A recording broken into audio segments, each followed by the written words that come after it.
Lo que vas a escuchar ahora no es solo una leyenda contada alrededor de fogatas. Hoy descubriremos la verdad sobre la tumba de la Llorona en Zacatecas y los secretos que oculta. Y lo haremos a partir de nombres grabados en piedra, testimonios de vecinos y un patrón que se repite como un latido sin compasión. Jerez se levanta sobre la meseta con su aire seco y sus calles empedradas. Al borde del pueblo está el Panteón de Dolores, y dentro del panteón hay una tumba que la gente evita al caer la tarde. Una figura femenina de cantera gris, arrodillada, con la boca entreabierta como si respirara aún, y unos ojos que, según cuentan, se cierran y se abren como si midieran el tiempo de la desgracia. El cementerio no parece especial a primera vista. Las lápidas yacen en hilera, los cipreses proyectan sombras alargadas, el viento arrastra hojas secas y el olor es el habitual, de piedra y mugre. Pero si te acercas a la tumba de la que hablan en voz baja, la sensación cambia. La piedra de la estatua tiene vetas oscuras que parecen lágrimas petrificadas. Cadenas de hierro cruzan parte del pedestal, oxidadas como si hubieran sostenido algo que buscó irse y no pudo. En la base hay inscripciones que algunos tallan con navaja en noches de borrachera, y otras que no son nuevas ni parecen obra de manos casuales, nombres marcados con cuidado, uno tras otro, y en una placa una fecha que resiste la erosión, 1897. Los viejos del pueblo dicen que los lamentos se escuchan desde 1850, que antes de esa fecha no había esta costumbre de temer la tumba. Esa cifra, 1850, aparece en las historias como el principio de algo que no termina. Según los testimonios recogidos por quienes vivieron cerca, la tumba no es solo piedra. Los relatos convergen en una regla aceptada por los que han crecido allí. Cuando los ojos de la estatua están cerrados, algo malo se aproxima. No siempre es evidente. A veces es una enfermedad en la casa, a veces un accidente, a veces la desaparición de alguien. La gente aprendió a vigilar los ojos. Cerrados por la mañana, cierran los mercados al anochecer. Abiertos al amanecer, las familias respiran un poco más. No es una superstición hablada en voz alta, es una vigilancia silenciosa que atraviesa generaciones. Permíteme ser claro, lo que narro aquí es una reconstrucción basada en testimonios locales, relatos recopilados en noches largas y en plazas donde los mayores se confían en voz baja. No afirmo que exista una explicación definitiva, presento lo que hay, nombres, fechas, sensaciones y una consistencia que merece atención. Si esta historia te intriga y quieres que sigamos desenterrando pistas como estas, suscríbete ahora y acompáñanos en la investigación. Hay más y todo se conecta. La tumba de la Llorona en el Panteón de Dolores aparece en los relatos como un elemento que no pertenece del todo al cementerio, algo que guarda memoria propia. La estatua no es una obra monumental de alta escuela. Es humilde, tallada en cantera gris y pintada por la intemperie en varios tonos de ese color que toma la lluvia. Pero hay trabajo en su expresión, la boca entreabierta, las manos en posición de súplica, la cabeza doblada hacia un costado. Los ojos son los que inquietan. En algunos ángulos parecen cóncavos y huecos, en otros reflejan la luz como si hubiesen sido pulidos por manos invisibles. Varias personas que conocimos describieron momentos en que, al volver de madrugada, encontraron los ojos de la estatua distintos a como los recordaban. Cerrar los párpados de una figura de piedra puede explicarse por sombras, por el juego de la luz, por el ángulo del sol. Pero el patrón que se repite en los testimonios no es solo ese cambio visual, es la coincidencia temporal entre el cierre de los ojos y la llegada de un suceso que afecta a alguien del pueblo.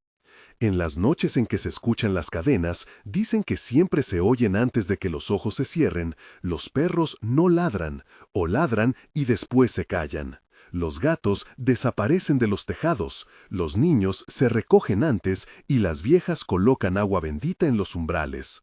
La cadena, la repetición del clink metálico, se ha vuelto un símbolo en la narración local, una antesala sonora a la desgracia.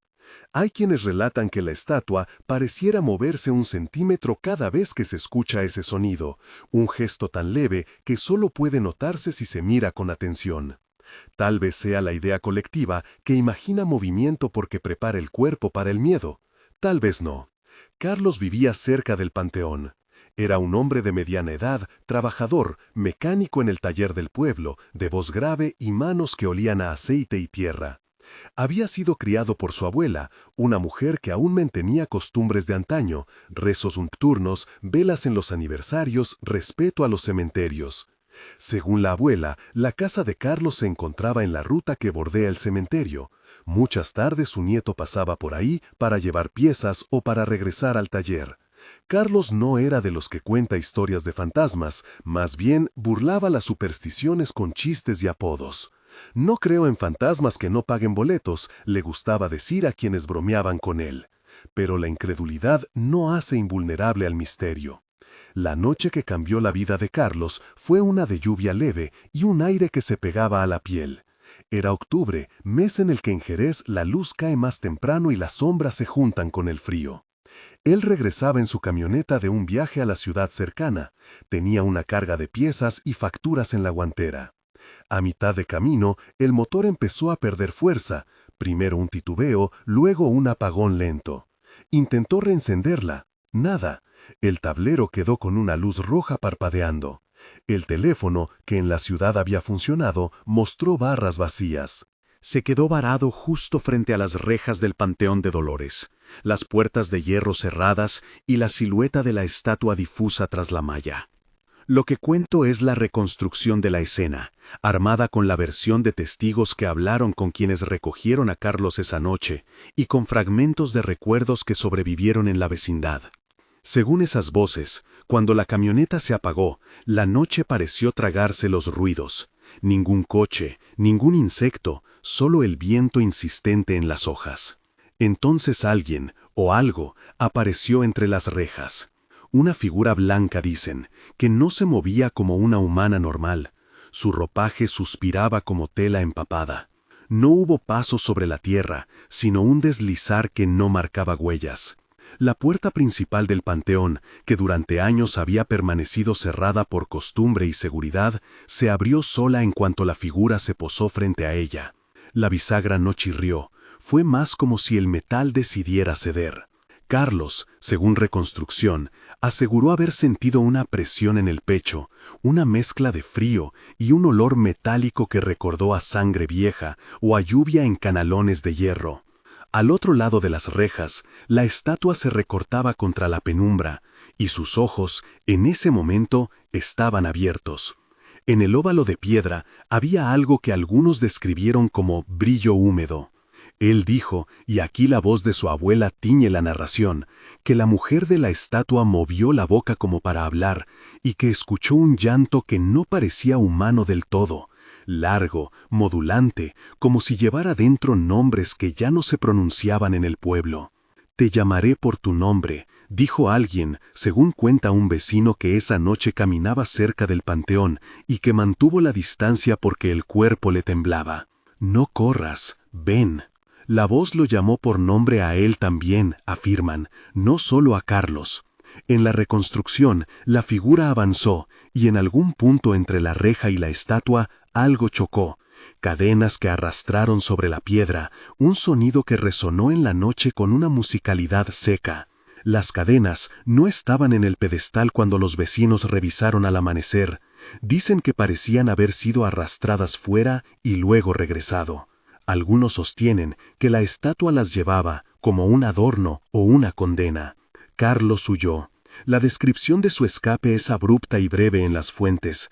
Salió del vehículo en pijama de trabajo, golpes de lluvia en la espalda y corrió sin rumbo hasta encontrar la plaza principal. Llegó con la respiración rota, la camisa fría por la lluvia y las manos temblando. Sus ojos estaban abiertos de una manera que asustó a quienes lo vieron. No era la mirada de alguien que acababa de vivir un susto común. Días después, empezó a mostrarse distante, a hablar solo en fragmentos, a escuchar voces donde otros oían silencio. Su abuela intentó ayudarlo con rezos, y el compadre Mario le llevó agua bendita, y doña Carmen le dejó una medalla de la Virgen, pero nada pareció calmar un peso que pesaba más que la lástima. Carlos dormía mal. Despertaba sobresaltado con la sensación de una mano fría buscando su hombro. La comunidad asociaba esa alteración con la noche frente al panteón. Pasaron semanas, la intranquilidad crecía en torno a la tumba. Y entonces, una mañana, alguien notó marcas nuevas en la base de la estatua. Las letras, antes lisas por la erosión, mostraban trazos recientes. Uno de los nombres era inconfundible. Allí, tallado con una técnica torpe pero determinada, se leía Carlos. La inscripción no era una casualidad ni una broma de mal gusto. La profundidad de las letras había sido hecha con alguna herramienta que dejó rebabas en la piedra. Nadie vio a quien grabó. La abuela de Carlos murió meses después, con la calma de la resignación, y en el velorio algunos murmullos sostenían que había muerto con la frase «se lo llevó la Llorona», entre dientes, como quien repite una fórmula más por costumbre que por convicción. Este paso, la aparición del nombre, es uno de los puntos que más desconciertan a quienes buscan una explicación racional. Nombres tallados no son hechos paranormales por sí mismos, pueden ser obra de personas, de jóvenes impertinentes o de fanáticos. Pero cuando se combinan con el testimonio de varias personas que dijeron haber escuchado las mismas cadenas, haber visto la misma figura y haber notado el mismo patrón en los ojos, la coincidencia se vuelve inquietante. Aquí es donde la historia se bifurca entre hipótesis. Algunos piensan en una manipulación humana malintencionada, otros en un fenómeno psicológico colectivo, y otros no descartan lo que la tradición llama llorona. ¿Es la Llorona una madre que llora por hijos perdidos? ¿Es una entidad que recoge nombres? ¿Es un ritual antiguo disfrazado de estatua? Las posibilidades son muchas y ninguna se ajusta del todo a la evidencia disponible. Es por eso que, en nuestra investigación, preferimos hablar de pistas más que de certezas. Entre las pistas que pueden observarse con la lupa de la curiosidad están la cronología que la gente recuerda, el inicio de los lamentos en 1850, que muestra que la leyenda no es algo reciente. La fecha 1897 tallada en una placa de la base, que sugiere una memoria pública anterior a muchas de las historias que hoy circulan. La repetición de nombres grabados con distinta profundidad, algunos modernos, otros casi borrados. El patrón del cierre de los ojos de la estatua que coincide con eventos negativos en la comunidad, y los testimonios que describen sonidos metálicos de cadenas justo antes de los sucesos. Estas pistas no prueban nada, pero son indicios suficientes para sostener una investigación. No faltan los escépticos. El fotógrafo del pueblo, por ejemplo, insiste en que los ojos de la estatua responden al ángulo de la luz y a la humedad, que las supuestas lágrimas son vetas de la piedra impregnadas por la lluvia. El maestro de la escuela comenta que los nombres podrían ser obra de jóvenes buscando fama dentro del pueblo y que la asociación entre el cierre de los ojos y las desgracias es un fenómeno de correlación que el miedo exagera. Ambos tienen razón en alguna medida. La percepción humana busca patrones y los encuentra incluso cuando la causalidad es tenue. Y aún reconociendo ese sesgo, hay una consistencia entre relatos registrados en diferentes épocas y por distintos testigos que obliga a mirar con más cuidado. La conversación en el pueblo cambió cuando, tras meses de susurros, la desaparición de Carlos fue oficial. Su camioneta apareció en el mismo lugar donde se había quedado varada, con las llaves puestas en la cerradura y las puertas cerradas desde dentro. No había huellas alrededor, salvo las de lluvia. Los vecinos montaron una búsqueda. Se inspeccionó cada sendero, cada horno de barro, cada callejón. No lo encontraron. La guardia local levantó acta y la investigación oficial concluyó, sin pruebas concluyentes, que se había ido por motivos personales. Pero en Jerez la explicación no caló. Para la gente, el hecho de que su nombre estuviera en la tumba y su ausencia fuera total no era una coincidencia fácilmente desechable. La reacción del pueblo fue mixta. Algunos evitaron pasar por la calle del Panteón, otros se acercaron a la tumba para rezar y otros más empezaron a llevar ofrendas en noches sin luna. Compadre Mario, que acompañó a la policía en la búsqueda, contó que la última vez que vio a Carlos estaba pálido, con una mirada que no terminaba de reconocer. Le había ofrecido consuelo y una cerveza, y Carlos había murmurado, «Me llama por mi nombre, y no es mi madre quien lo hace». Mario no sabe qué quiso decir exactamente, pero recordó la frase cada vez que pasaba frente a la estatua. Las historias se ramifican hacia otras voces. Doña Carmen, que vende tamales junto a la plaza, afirma que la gente ha ido marcando la piedra con iniciales para cobrar valentía y que algunos de esos marcados han terminado con enfermedades extrañas. Un anciano, que dice recordar la plaza desde niño, asegura que en 1897 hubo un entierro que cambió el panteón, una procesión que trajo consigo una estela de llantos más largos de lo habitual, y que después de esa fecha, la estatua empezó a aparecer en fotografías familiares con gotas oscuras en el pecho. Estas imágenes familiares, en casos donde existen, no son prueba de fenómenos, pueden ser manchas, fugas de revelado o trucos de la memoria. Pero sumadas a los nombres, al testimonio de la abuela y a la desaparición de Carlos, conforman un archivo oral que obliga a quienes escuchan a tomar postura, o desestimar todo como coincidencia, o aceptar que hay algo en la tumba que merece estudio. En la frontera entre investigación y seguimiento supersticioso, nace la necesidad de hallar documentación tangible. La placa con 1897 fue fotografiada y archivada por un historiador aficionado, y la inscripción Carlos quedó registrada en varias imágenes que no muestran mano humana en el momento del grabado. Eso no prueba un fenómeno sobrenatural, solo constata la presencia de una marca. Y sin embargo, para los que viven la rutina del pueblo, la marca fue la confirmación de un vínculo que no querían admitir, pero que ya corría por las calles como un rumor en expansión. En esta etapa de la historia se impone una pregunta: ¿es la tumba un caso aislado o parte de algo mayor? Es aquí donde entra la segunda localización, un lugar que, a primera vista, no tiene relación evidente con Jerez, pero cuyas coincidencias son tan marcadas que nadie podría hablar de una mera casualidad sin mirar más allá. A 40 minutos en carretera polvorienta, en los límites de Zacatecas hacia Villa de Cos, se encuentra la que llaman la Hacienda San Miguel. No es la primera hacienda abandonada de la región. Su fachada, entre maleza y tiempo, es la imagen de tantas propiedades que perdieron su prosperidad. Pero dentro de sus patios derruidos hay una fuente con un cuenco de piedra que, según cuentan, se llena de un agua que no se parece a la lluvia. Cerca de la fuente, en el despacho principal de la casa patronal, alguien, hace más de un siglo, escribió un diario, el diario de Don Rodrigo. Sus páginas, arrancadas y maltratadas, guardan entradas fechadas en 1850 y en 1897, las dos fechas que ya vimos asomarse en Jerez. El diario es, para quienes de manera escueta investigan la región, una pista demasiado botánica como para ignorarla. Es fácil abandonar una hacienda y catalogarla como anécdota rural.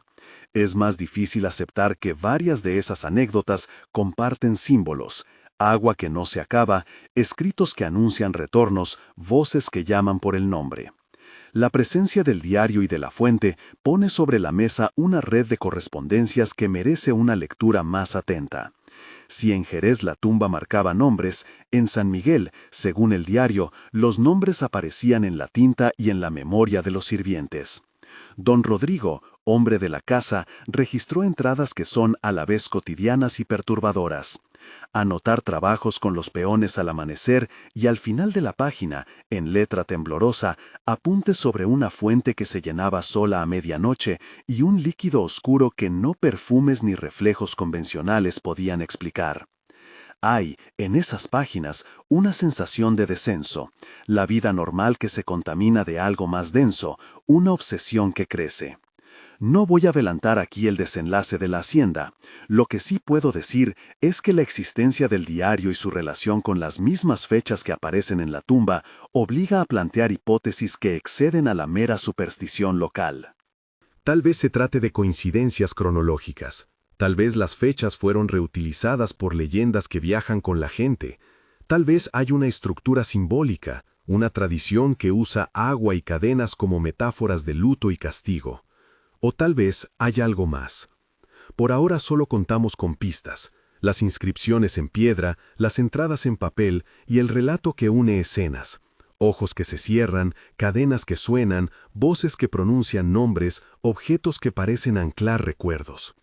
Mientras las voces del pueblo se mezclan y las imágenes se almacenan en cámaras y cuadernos, la figura de Carlos sigue siendo un hueco que duele. Su ausencia abrió debates en la plaza municipal y en la iglesia, y en la noche algunos jóvenes se atreven a pasar junto a la tumba buscando prueba, valiente o tonta la intención, de que nada extraordinario ocurre. Otros se asoman a la estatua solo para comprobar la textura de la piedra y sentir que la vida cotidiana puede sostenerse sobre hechos que, aunque inquietantes, no rompen el tejido social. Pero hay quienes, cuando la noche cae, escuchan cadenas en sus casas y piensan en Carlos, quienes son los que creen haber visto las letras nuevas en la base de la tumba y, ya más allá de la superstición, sienten la llamada de un misterio que reclama ser explorado con luz y con método. Es en este cruce donde terminamos por ahora, con la tumba y la inscripción, con la camioneta que quedó sola en la noche y con la ausencia de un hombre llamado Carlos, con la fecha 1897 que resiste en la piedra y la memoria de 1850 que ancla la leyenda, y con la sombra de otra estructura, la Hacienda San Miguel, que ofrece un diario y una fuente como posibles claves para entender si los lugares de Zacatecas, entre panteones y patios, forman parte de un mismo tejido que colecciona nombres y recuerdos. Me llamo Daniel, y como parte de esta investigación, he viajado hasta la hacienda para leer de primera mano el manuscrito de don Rodrigo y observar la fuente que, según dicen, aparece y desaparece en la noche. Lo que encontré en la casa patronal no cerró los interrogantes, más bien los multiplicó, pero eso pertenece al siguiente tramo de la narración. Aquí, de momento, solo te dejo con la evidencia reunida en Jerez y con la certeza de que las pistas convergen hacia un patrón. Hablaremos de lo que dije haber visto en la Hacienda San Miguel, del olor a metal y agua oscura en su patio, y de la última entrada del diario que, según una página arrancada, parece dirigirse a quien hoy escucha estas palabras. Entré a la Hacienda San Miguel cuando el sol todavía estaba bajo y la luz golpeaba las paredes descascaradas con un tono que parecía casi febril. El viento arrastraba pétalos secos y hojas que crujían como papel viejo. No esperaba hospitalidad, sino respuestas. Lo que encontré fue una casa que resistía, no por buena voluntad, sino por hábito. Columnas con grietas, pisos con mosaicos apenas reconocibles, puertas que se cerraban con el gesto de quien no quiere ser descubierta. La fuente del patio estaba en el centro, rodeada de piedras cubiertas de líquenes. Por la mañana, en la superficie, el agua parecía normal, un espejo opaco, sucio, pero común. Fue al caer la noche cuando la fuente empezó a comportarse como si guardara memoria propia. Antes de entrar al despacho donde guardaban el diario, me detuve un instante en el umbral y escuché. Algo como un golpe sordo desde dentro, apretado, como si alguien cerrara un libro con demasiada prisa. No había nadie. Abrí la puerta y el olor me pegó de inmediato. Metal viejo, humedad y algo que olía a tinta vieja y a cuero seco. Encontré el diario de don Rodrigo en un escritorio volcado, las cubiertas separadas por la humedad y las hojas con los cantos ennegrecidos. Había páginas pegadas, márgenes garabateados, anotaciones a lápiz y a plumilla. Las fechas aparecían como símbolos, 1850 en algunas hojas, 1897 en otras. No voy a reproducir palabra por palabra lo que leí. Lo que sí haré es relatar lo esencial, porque la intención de quienes dejaron estas líneas fue la misma que la de quienes observan la tumba en Jerez, registrar una vida que ya no era del todo suya. Las primeras entradas son rutinarias, cuentas, pagos a peones, una visita a la ciudad por bestias de carga, notas sobre cosechas. Pero, página tras página, el tono cambia. En una entrada de 1850, don Rodrigo describe una inquietud que crece como una humedad. La fuente se levanta en la noche, dice, y parece llenarse de algo que no es agua de lluvia. No es reflejo, escribe con trazos firmes, es negro como el corazón de la tierra. Más adelante añade que el peón Juanillo se despertó una madrugada empapado, con la ropa todavía seca. Juró haber sentido manos que tiraban de su cintura hacia la fuente. Nadie lo tocó. En otra página, fechada apenas unos meses después, Rodrigo menciona cadenas en el patio que no estaban cuando él se acostó y que a la mañana siguiente encontraron cruzando la entrada como si hubieran sido arrastradas desde la casa del aljibe. Anota, con el temblor de quien escribe a la vez por miedo y por vergüenza, que ciertos nombres aparecen en la libreta de cuentas como si alguien más los hubiese dejado caer, nombres que no pertenecen a la hacienda. No hay en las entradas una explicación clara, hay observaciones, repeticiones, la sensación de que algo se consolida. Una de las páginas de 1897 relaciona la fuente con los entierros. Escribe que hubo un entierro extraordinario ese año, que la gente se quedó más tiempo en las velaciones y que, desde entonces, ciertos lamentos parecían prolongarse hasta disiparse en la madrugada. La escritura se vuelve menos regular, las palabras se encajan unas contra otras como si el autor quisiera que el lector apurase la lectura. Don Rodrigo anota que en el pueblo de al lado cuentan que la estatua de la que hablé, la de Jerez, fue vista en fotos de familia con manchas oscuras en el pecho. Él pone esa nota como coincidencia, quizá por insinuación de conversación entre los viajeros que pasaban por la hacienda. Es esa conexión la que más me interesó, las mismas fechas, la misma mancha, la repetición de símbolos. Leí la libreta hasta que la luz se había ido del todo y mi linterna arrojaba un cono de brillo sobre las palabras. En una hoja suelta, alguien, no estaba claro si Rodrigo o una mano posterior, había pegado una nota. No era una nota formal, más bien una frase corta escrita con otra tinta, distinta caligrafía, como si la página hubiese sido manipulada tiempo después. El contenido no es una orden, ni una amenaza explícita. Era un requerimiento en voz baja. La hacienda reclama y da la bienvenida a quienes la buscan. No la transcribo literalmente, porque la intención de esos trazos es sugestiva más que testimonial, pero sí afirmo que el mensaje parecía dirigido a alguien que sabría reconocer su propio nombre. Lo que para mí fue un escalofrío, para los lugareños se convirtió en prueba. Las hojas podían ser manipuladas después, pero la recurrencia de nombres en lugares distintos no lo era tanto. Durante las noches siguientes me quedé en la casona. Coloqué cámaras en la sala, una grabadora en la terraza y dormí mal. No por superstición, sino porque las paredes crujían y se parecían a huesos que no se acomodan. A las 2 de la mañana, la grabadora registró un sonido que no esperaba. Un chapoteo leve, repetido, como si algo cayera en la fuente una y otra vez.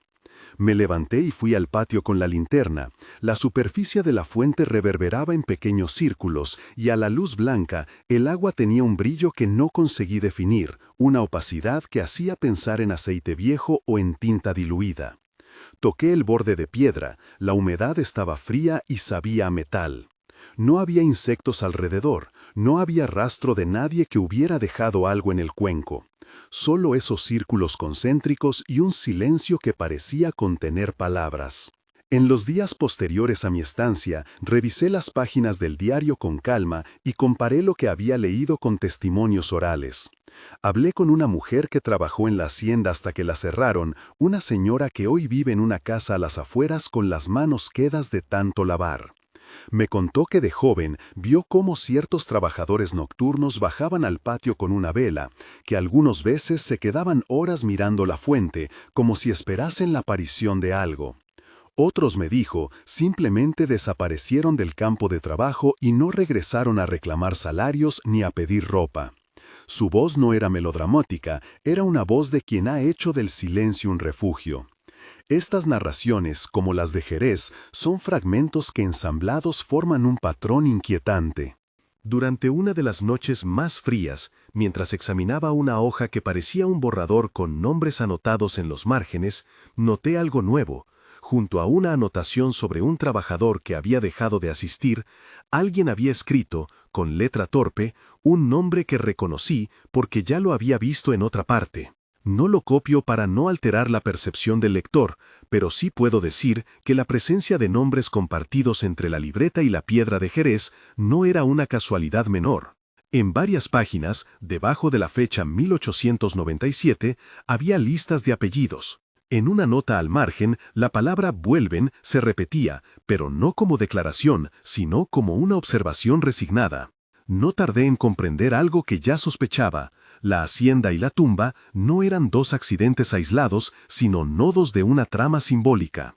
En ambas ubicaciones, elementos muy concretos se repetían: agua que no responde a la lluvia, cadenas que aparecen o se oyen sin fuente visible, voces que pronuncian nombres con una familiaridad que hiela, inscripciones que aparecen donde antes no estaban y que son talladas con intención. Estas son las pistas que, desde la lógica investigativa, merecen una lectura. No prueban lo sobrenatural por sí solas, pero delinean un mapa. Hay un momento en el diario que merece ser contado con detalle porque resume la progresión. En una entrada tardía, datada en 1897, don Rodrigo escribe que su esposa dejó de hablar con él de un día para otro. La describe como ausente, como si su cuerpo aún habitase la casa, pero su atención ya estuviera distante. Anota que en la noche la escuchaba recorrer los pasillos sin prisa y que al pasar junto a la fuente soltaba un gemido corto. Dice, con una frase que más tarde pareció tragarse con vergüenza, que una noche encontró a su mujer frente al espejo, escribiendo con un clavo en el borde del vidrio un nombre que no quería decir en voz alta. La página se interrumpe con manchas y al final una línea quebrada que me hizo imaginar la pluma temblando sobre papel seco. ¿Fueron aquellos actos los que ataron a las personas a estos lugares?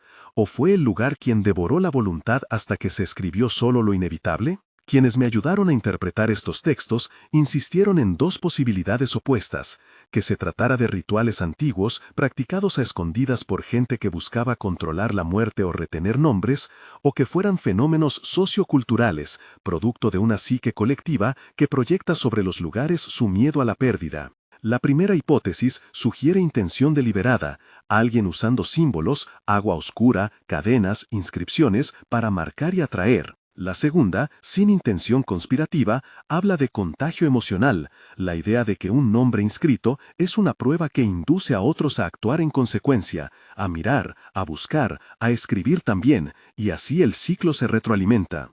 Mi intuición me llevó a buscar pruebas físicas que pudieran explicar lo observable. ¿Podía haber una sustancia vertida en la fuente que dejara rastros? ¿Podían las marcas en la tumba haber sido hechas por personas con acceso? Hice pequeñas pruebas. Tomé muestras del borde de la fuente, rasqué la base de la estatua para ver si la piedra presentaba señales de herramientas modernas, y revisé los surcos de las inscripciones. Las muestras del agua, analizadas en un laboratorio local, arrojaron solo residuos orgánicos y partículas de óxido, nada exótico. Los surcos en la piedra mostraban trazos superficiales en las letras más nuevas, consistentes con herramientas simples. Esto no invalida la experiencia de quienes escucharon cadenas o vieron ojos cerrarse. Lo que revela es que, en el plano material, hay intervenciones humanas posibles. Y aun siendo así, persisten signos que no se explican solo con una mano nocturna. La sincronía de sucesos en distintos sitios, las fechas repetidas y las anotaciones que parecen dirigidas a nombres concretos. Hay algo más, y es el efecto que estos lugares ejercen sobre quienes se acercan. Una sensación de llamada, un peso que no se puede medir con instrumentos. Varias personas me contaron que después de pasar una noche cerca de la tumba o de la fuente, sintieron la necesidad irreprimible de volver, no como nostalgia, sino como una urgencia que comienza en el cuerpo y sube a la cabeza, como un rumor que no se puede apagar. Algunos lo describieron como una voz que los llamaba por su nombre, otros como la certeza de que habían sido observados. Este componente psicológico es clave para entender por qué los lugares funcionan como coleccionistas. No solo dejan marcas físicas, sino que atraen la voluntad de los vivos hacia ellos. Retomemos ahora el caso de Carlos y lo que su desaparición aporta a este rompecabezas. En Jerez, el elemento decisivo fue la inscripción en la base de la estatua. En la hacienda, la libreta brinda una suerte de espejo. Nombres en los márgenes, anotaciones que aluden a personas que no regresaron del patio o que cambiaron al despertar. Si conectamos ambos hechos sin sacar conclusiones absolutas, lo que obtenemos es una correlación que exige explicación. En ambos lugares hay un patrón de llamadas, voces o sensaciones y la presencia de marcas materiales que registran nombres. Desde el punto de vista de investigación, esto nos lleva a formular hipótesis que permitan probarse o descartarse. 1. Intervenciones humanas coordinadas. 2. Fenómeno sociopsicológico local. 3. Rituales de origen desconocido. 4. Una anomalía que combina lo físico y lo psíquico. Ninguna de estas opciones explica todo. Todas son compatibles con fragmentos de evidencia. Insisto, en esta pieza no presento la historia como una verdad absoluta. Cuando se me pide, como narrador investigador, que descubra la verdad, debo decir que lo que se puede descubrir son patrones y evidencias. En el caso de la tumba de La Llorona y la hacienda San Miguel, las pistas convergen en un mosaico inquietante que sugiere algo más que mera superstición. He aquí, de forma clara, los secretos ocultos que la región ha ofrecido a la investigación. La repetición de fechas clave, 1850, aparece como inicio de un cambio en relatos orales. 1897 surge en inscripciones y entradas del diario, estableciendo un hilo cronológico entre lugares. Inscripciones en piedra y papel, nombres que aparecen en la base de la estatua de Jerez y en los márgenes del diario de la hacienda. Algunas fueron talladas recientemente, otras están erosionadas. Agua oscura en fuentes. El cuenco de la hacienda se llena en sesiones nocturnas, con un líquido cuya apariencia y olor despiertan asociaciones a metálico y a tinta. No hay pruebas de sustancias químicas extrañas, pero la percepción es recurrente. Sonidos de cadenas, registrados en testimonios y, circunstancialmente, en audios de campo, siempre preceden o acompañan el cierre de los ojos de la estatua según la memoria colectiva. Voces que llaman por nombre, relato común en ambas localizaciones. Testimonios coincidentes señalan que las voces tienen familiaridad, como si llamaran a alguien concreto. Objetos como anclas. La estatua en Jerez y el diario en la hacienda funcionan como núcleos alrededor de los cuales gravitan las historias y las personas, parecen preservar memoria o inducirla. Patrón de retorno. Quienes experimentan la llamada sienten la necesidad de volver y, en algunos casos, terminan inscribiendo nombres, dejando objetos u ofreciendo sacrificios simbólicos. Estas pistas no garantizan una explicación. Lo que ofrecen es un mapa de elementos que se repiten y que merecen comprobación con métodos variados. Entrevistas estructuradas, análisis de materiales, recolección de testimonios en distintas épocas e historia oral que sitúe la memoria en contexto. Si se quisiera avanzar hacia una investigación más rigurosa, propondría, entre otras cosas, una cronología completa de inscripciones en Jerez, análisis petrográfico de la estatua, un inventario de páginas sueltas en el diario con cotejo de tinta y papel, y una encuesta amplia entre pobladores de ambas zonas sobre sus experiencias. Todo eso permitiría separar la paja del grano y entender mejor si estamos frente a un fenómeno social o frente a algo que sencillamente no encaja en categorías limpias. Pero volvamos a la narración, porque la parte más inquietante no viene solo de los objetos, sino de la experiencia vivida. Un atardecer, ya con la casa en penumbras, encontré una página colocada sobre el escritorio que no había visto antes. No estaba en el diario original, parecía haber sido añadida por una mano que quería que la encontrase.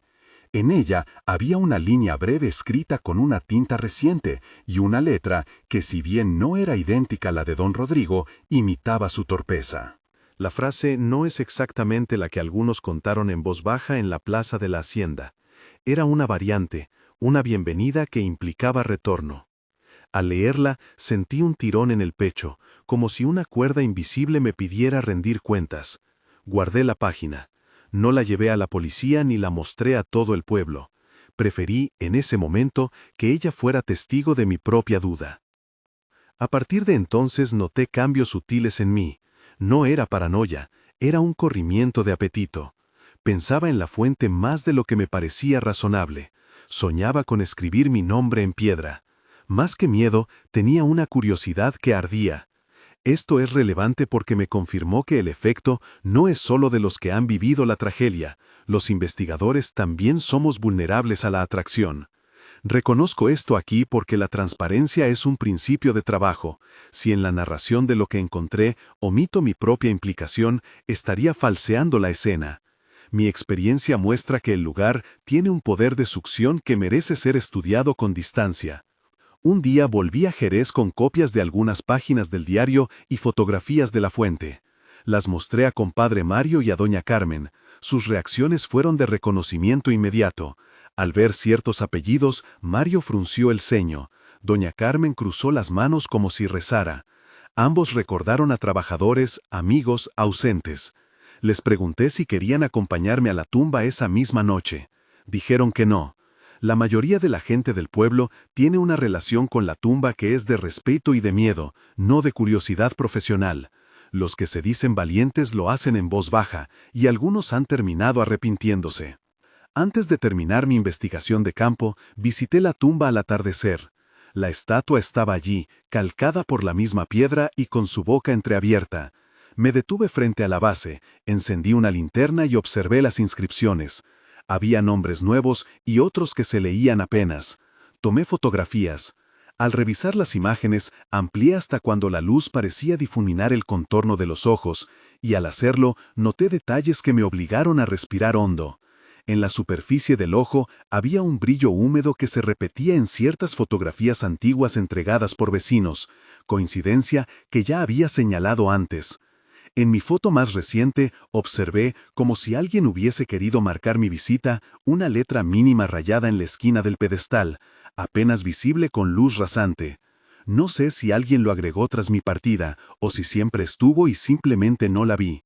Es precisamente esta ambigüedad la que define la investigación, la presencia de marcas que se acomodan a múltiples interpretaciones. A la mañana siguiente, la camioneta de Carlos todavía estaba donde la habían dejado. Su ausencia seguía sin explicación. Mientras empaquetaba mis equipos para volver a la ciudad, pensé en los rituales pequeños que la gente hace para sentirse segura. Agua bendita en los umbrales, medallas colgadas en el cuello, velas encendidas en la plaza. Estos remedios, que son válidos dentro de su marco de sentido, también demuestran que la comunidad no ha renunciado al lugar. Lo trata con cuidado, con una mezcla de temor y conservación. Si la tumba y la hacienda constituyen un tejido que atrae, la respuesta humana ha sido a la vez ritual y práctica cotidiana. Al regresar con el material, mi objetivo era ofrecer una lectura que no se inclinara por un lado u otro. No quería vender misterio ni desmontarlo con un golpe de escepticismo barato. Preferí, en cambio, presentar las evidencias tal y como eran, proponer hipótesis y enumerar los puntos que requerían verificación.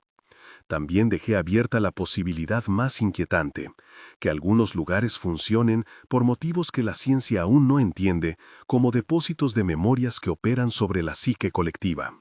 No lo afirmo como dogma, lo pongo como hipótesis que merece investigación interdisciplinaria. Cierro esta historia con la imagen que para mí resume mejor la tensión entre la leyenda y la evidencia. La estatua de la Llorona en Jerez, arrodillada, con la boca entreabierta y una lista de nombres en la base que ha ido creciendo. La fuente de la hacienda San Miguel, cuyo cuenco recoge un líquido que confunde, y un diario que registra, con tinta y temblor, la progresión de la obsesión. Entre ambos puntos se extiende una línea invisible hecha de fechas, fotografías, testimonios y el ruido de cadenas que nadie sabe a ciencia cierta de dónde proviene. Esa línea no cierra en una conclusión, más bien queda como un mapa para quien decide investigar más. Si vives en Zacatecas, si conoces Jerez o Villa de Cos, o si has sentido alguna vez que un lugar te mira y te llama por tu nombre, deja tu experiencia en los comentarios. Tu testimonio puede ser una pieza más en este rompecabezas que por ahora solo permite hablar de pistas y de patrones. En la descripción encontrarás enlaces a las fotografías, a las transcripciones parciales del diario que pude fotografiar y a una pequeña guía si deseas visitar los lugares con respeto y precaución. No prometo respuestas definitivas, pero sí la necesidad de seguir buscando. Suscríbete al canal para no perder el próximo episodio, donde presentaremos entrevistas completas con testigos que no pudieron formar parte de este relato, y compartiremos material inédito del diario de Don Rodrigo, siempre con el cuidado de respetar a las comunidades y evitar sensacionalismos. por ahora, la tumba de La Llorona en Zacatecas guarda sus secretos. Nosotros hemos mostrado las pistas. La verdad, si existe una única, sigue escondida entre la piedra, la tinta y las voces que llaman, y mientras tanto, la pregunta permanece: ¿qué nombre aparecerá la próxima vez que alguien se asome al pedestal o que alguien anote en una página vieja?